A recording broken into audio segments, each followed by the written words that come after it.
Paul, difficult afternoon, but at least we got something out of it at the end.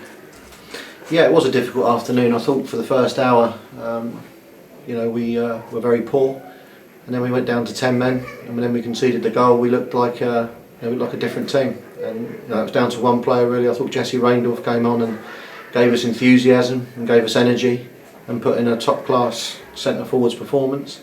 And he puts himself obviously in contention to start on Saturday on the back of it. And 2 substitutions at half time. I think probably tells the story of the first half. Yeah, I just wasn't happy. I mean, we for some reason the players didn't really do what we asked them to do. I've got to say it's a big loss to lose Dale Binns. The system that we played last week with the 2 wide men with pace really worked for us.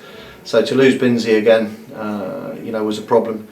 And the striker that I had coming in on the Monday or Tuesday would have filled Dale's role, and of course that never came off. So we had to change a little bit. It didn't really work, in all fairness, and you've got to accept sometimes you do stuff and it doesn't work. So we changed it at half time, and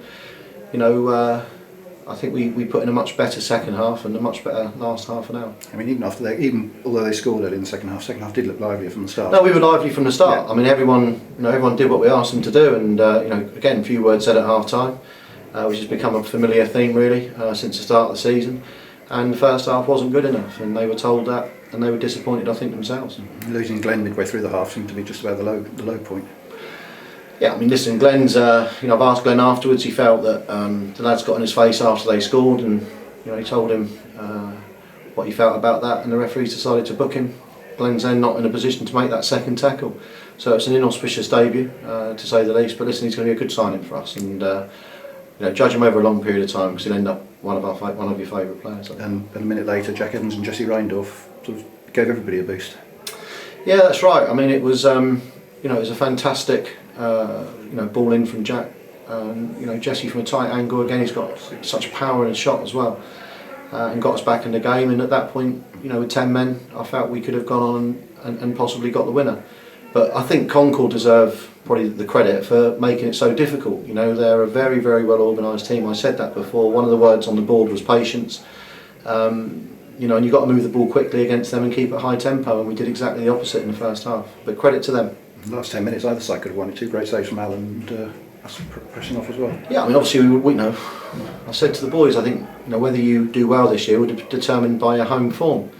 We were really looking to get that second win of the season here, but wasn't to be.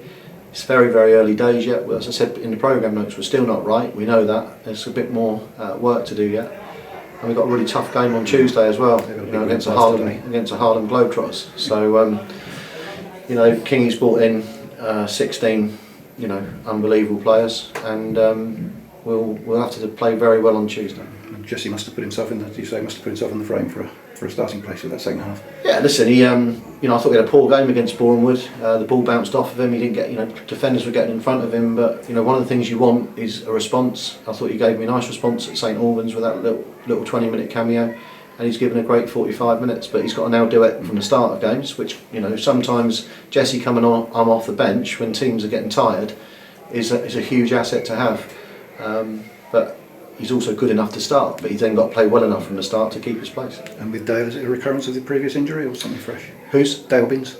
No, Dale Binns is his ankle. He went in for a block tackle, very similar to the one he had at Dover. He's tweaked his ankle. He won't be long, but he won't be there for Tuesday. I would suspect he might be okay for Staines next Saturday. Excellent. And no other injury worries? Nick Bignell added to the squad today. Yeah, I mean, Nicholas Bignell's come in again. He wanted to come in and train during the day, so that was good of Basingstoke, Jason Bristow, to let him go and come over. It wasn't a player that we particularly targeting. It was through David Hughes, who asked if he could come in and train during the day. And similar situation with Glenn Sutton really. Glenn wanted to get back to doing some daytime training.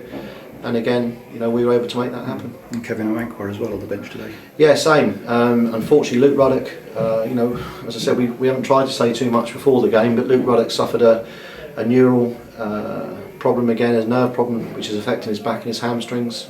So Luke won't be with us for months, as opposed to weeks. And we brought Kevin in immediately, to come in at right back to compete with Jack Evans. Okay.